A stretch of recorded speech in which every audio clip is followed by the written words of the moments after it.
Herkese merhaba arkadaşlar, kanalıma hoş geldiniz. Yepyeni bir video ile karşınızdayım. Türkiye'nin güzel oyuncusu Ebru Şahin'den yepyeni görüntüler geldi.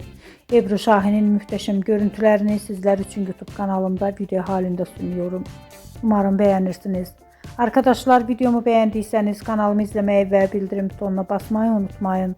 Şimdilik benden bu kadar olsun. Yeni videomuzda görüşmek üzere. Hoşça kalın.